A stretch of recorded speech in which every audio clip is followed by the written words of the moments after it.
C'est un rapport d'exclusion, le deuxième, un rapport d'assujettissement et de fonctionnalisation, le troisième, un rapport de dialectisation.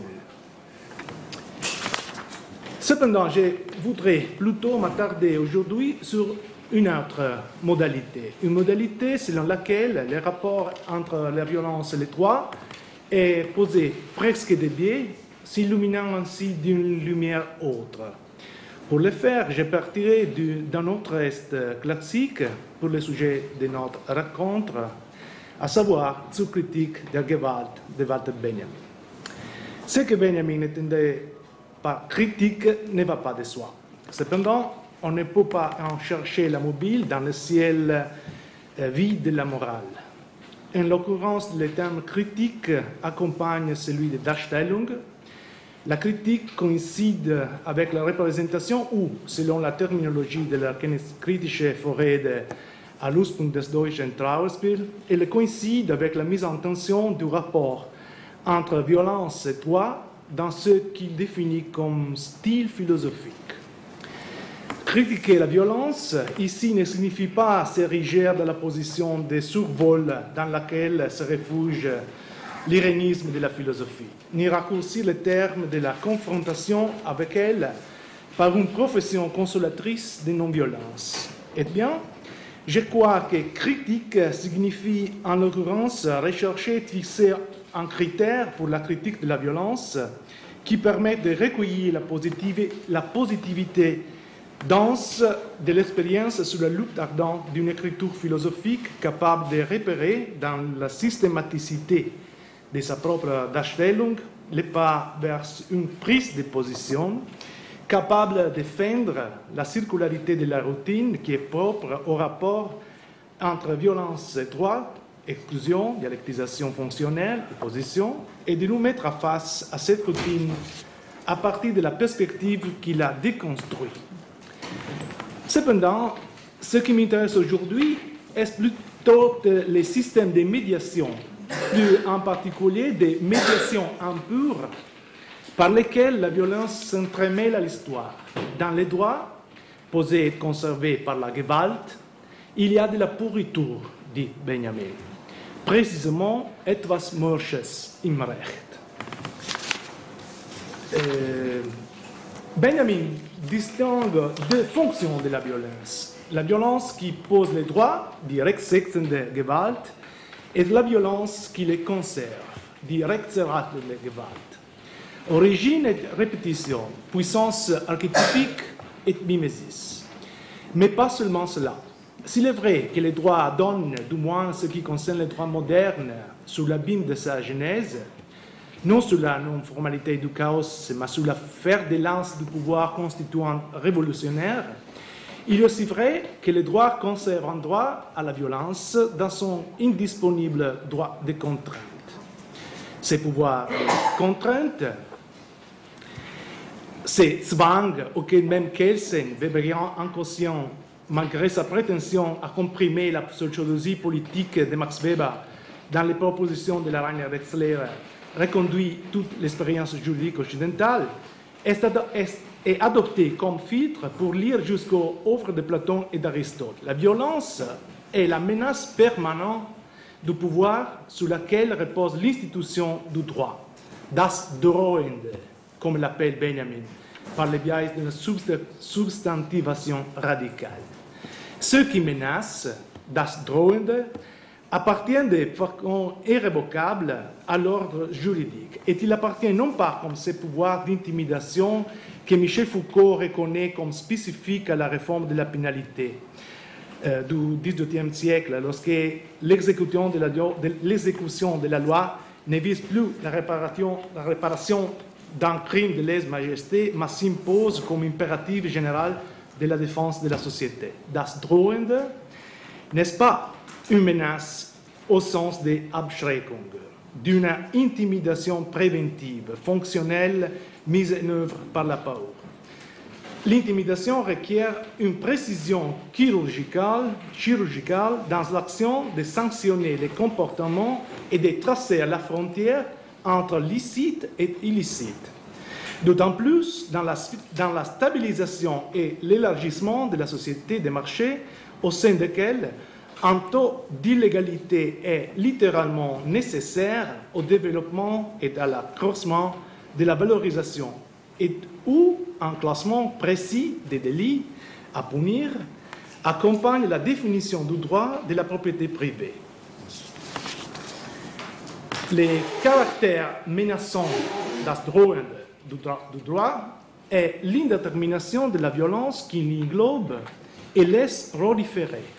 Les faits qui rappellent une violence fondatrice qui revient au-delà de la temporalité incandescente et constituant qui lui appartient dans tout acte sanctionnant qui conserve les droits.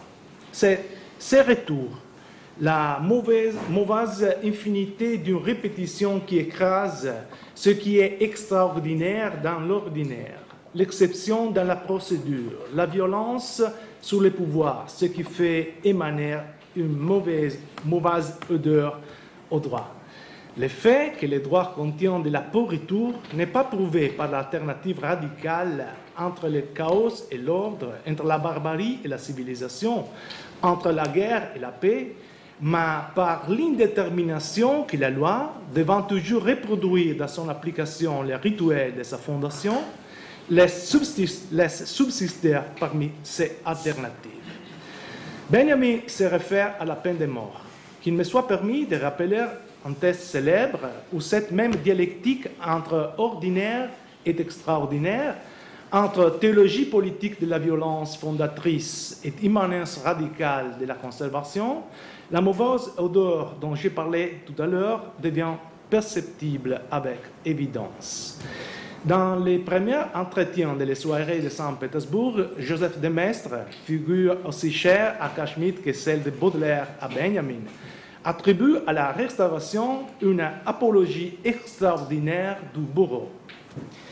Le bourreau n'est pas un monstre ni un être à l'auteur de la fonction sacerdotale dont il est revêtu. Le bourreau remplit une fonction fondamentale pour la conservation de l'espace public et social auquel il appartient et qu'il partage littéralement le quotidien. L'ordinaire du bourreau, celui où la mort se met littéralement au travail, son accomplissement d'une mission sacrée mais répugnante pour ses concitoyens qui l'isolent et les mettant à la marge de la ville, n'est que le côté de la régularité de ce qui existe avant et qui s'y recompose après les supplices. Les bourreaux est en même temps l'horreur et les liens de l'association humaine, la figure de l'extraordinaire et de l'exception qui répète dans tout supplice les gestes fondateurs du droit et qui permet ainsi la conservation de la société par un cycle répressif que Maistre assume comme nécessaire, compte tenu du fait que l'histoire, le cercle temporel de la politique, coïncide avec la propagation du mal. Ce qui est imposé par le décalage benjaminien entre intimidation et menace et qui évoque das Drohen au corps du droit devient manifeste chez Maistre. La glaive de la justice n'a point de fourreau, dit le comte. Et alors, ainsi, c'est produit un passage fondamental pour notre sujet de discussion aujourd'hui. Dans les rapports entre Gewalt et droit, ne se stabilise pas seulement un acte de souveraineté, à savoir celui qui dialectise les rapports entre barbarie et civilisation, guerre et paix, ou entre chaos et l'ordre. L'acte constituant de la violence souveraine est amorti par la répétition circulaire d'une administration pure de la peine. Le mélange presque spectral, gespenstische Vermischung, de la violence qui pose les droits et de la violence qui la conserve par les pouvoirs discrétionnaires de l'action ordinaire et microphysique des pouvoirs de la police est précisément ce d'où émane l'odeur des pourritures du droit. L'aspect ignominieux, das Schmachvolle, de cet appareil réside, selon Benjamin, dans le caractère ordinaire d'un pouvoir qui ne doit pas exposer ses titres de légitimité, pour que la Gewalt qu'il emploie ne produit pas de droit, mais rôde dans l'ombre de l'ordre juridique même. Lorsque son action tend à renforcer les limites, la normalité se fait ainsi par la redéfinition continue d'états minimaux d'exception comme cadre de son action.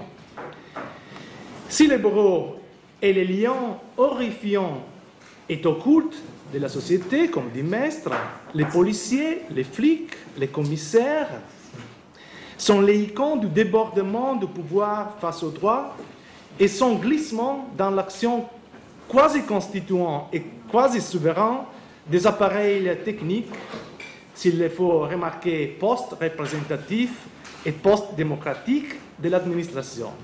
Spectre libéré de la décomposition des figures classiques de la démocratie. Effet de vérité de la déconstitutionnalisation du pouvoir, de son investissement dans l'appareil exécutif de l'administration. Il est notoire que la police est un des termes fondamentaux de la politique et non pas seulement une force de la sécurité publique. Police est la traduction du grec ancien politia, le système des savoirs et des institutions qui assurent la conservation de l'ordre politique. Eh bien, c'est par ces systèmes de savoirs et d'institutions que Michel Foucault reconstruit une partie significative de la généalogie de la gouvernementalité libérale. Mais ce n'est pas Foucault que je voudrais convoquer, mais un texte publié la même année que Zur Kritik der Gewalt de Benjamin et qui laissait dans Kelsen sur Weber dictature de Schmitt. Il est notoire que Schmitt y reconstruit la dictature comme institution juridique et en particulier comme la figure où se connectent trois instances fondamentales dans la constitution de l'État moderne: rationalisme, technicité et primat de l'exécutif. Les pouvoirs du dictateur sont des pouvoirs d'intervention sous conjoncture. Ils affairent en crise et sont orientés vers l'atteinte d'un résultat déterminé.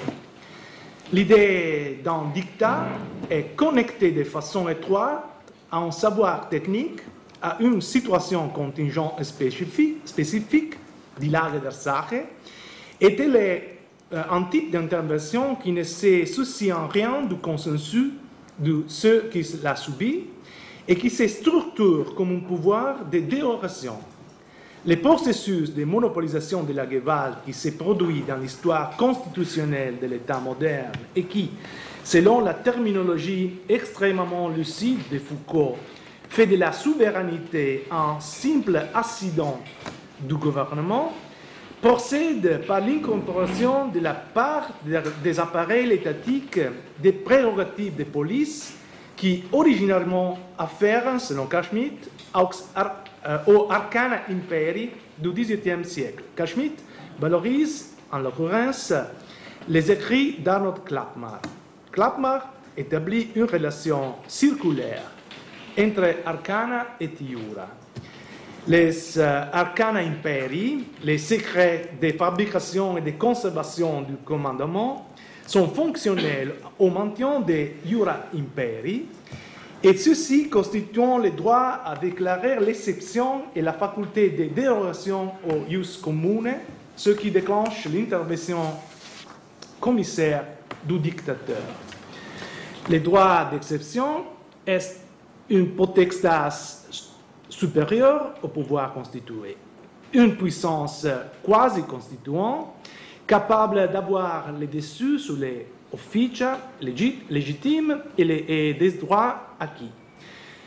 Par conséquent, qui détient le contrôle de l'état d'exception, et c'est évidemment cela qui constitue l'intérêt de Schmitt, contrôle la machine politique et, comme Klappmar nous le rappelle expressement, il le détient en vue d'une salus publica, où ne sont en vigueur comme principes fondamentaux ni equitas ni justitia.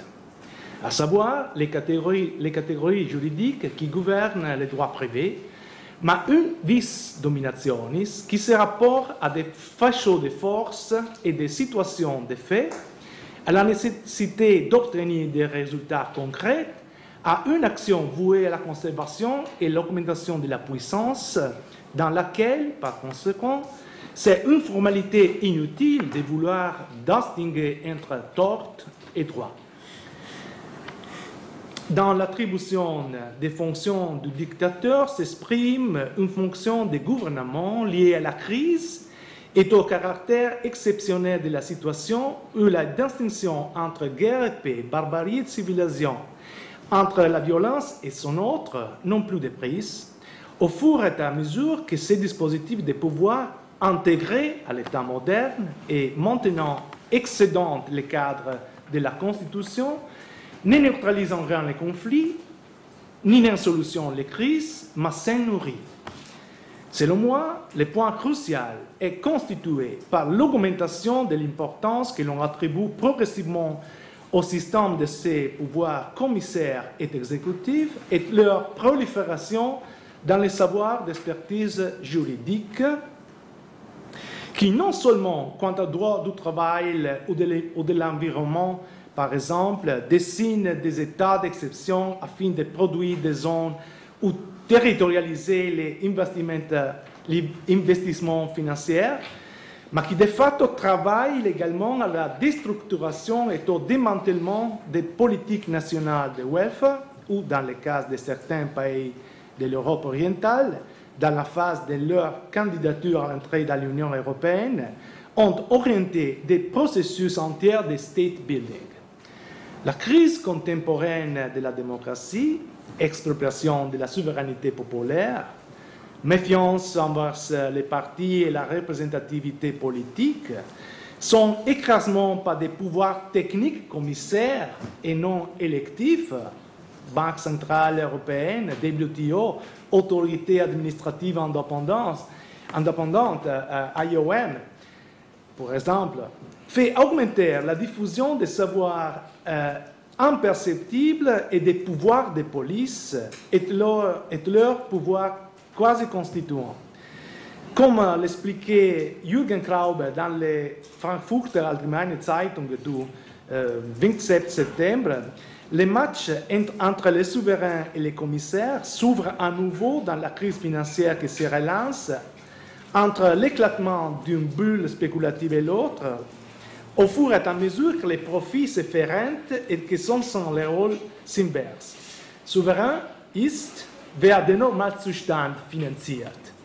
Un état de normalité produit, au fond, par des continuités et par la régularité de la même crise. Ceci me fait revenir au test de Benjamin. La police, dit Benjamin, intervient pour des raisons de sécurité, der Sicherheit wegen. Parfois, lorsque le cadre juridique n'est pas élucidé, wo keine klare Rechtslage vorliegt, mêlant son action avec des fonctions qui sont à la fois rechtssetzende et rechtserhaltende, constituantes et conservatrices. Benjamin dit que les pouvoirs de la police s'accroissent sous la marge de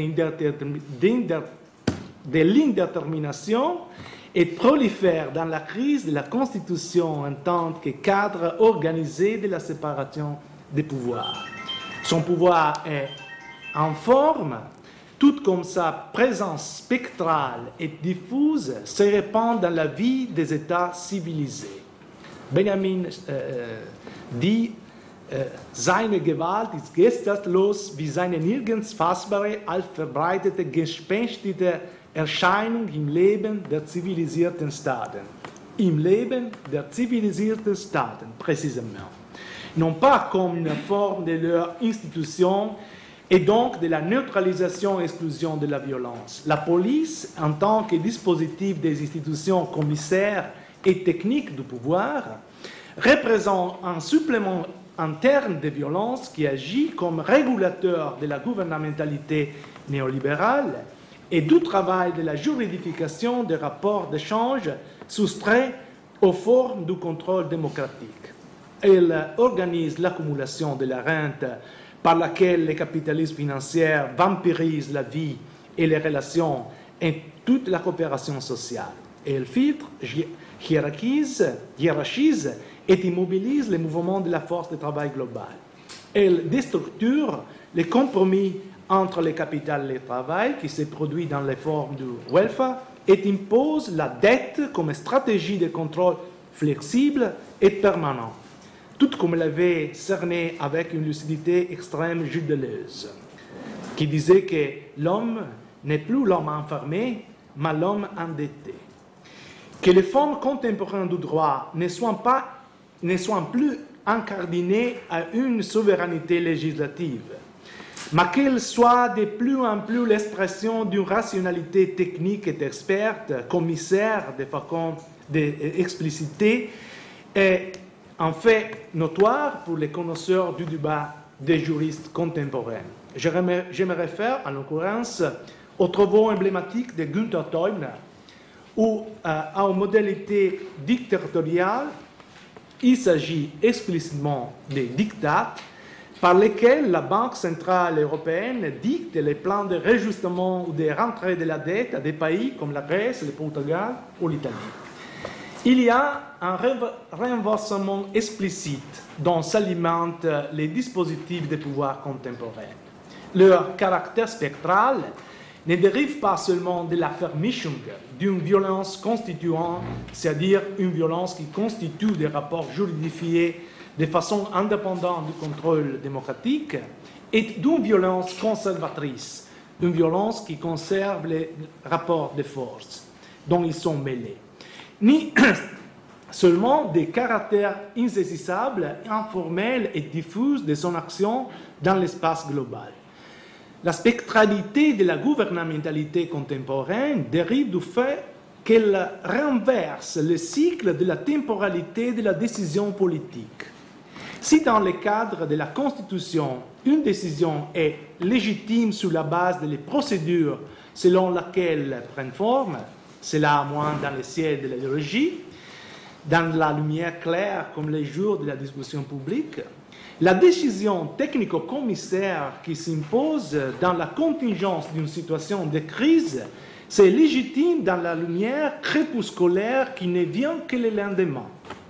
Non seulement parce que se forment selon des circuits qui ne sont ni délégués ni transparents, mais aussi et surtout parce que la légitimité dont peut s'arroger la décision dépend du succès de l'intervention qu'elle produit. Selon une rationalité purement fonctionnelle, elle est destinée de façon fantasmatique à se vérifier seulement ex post.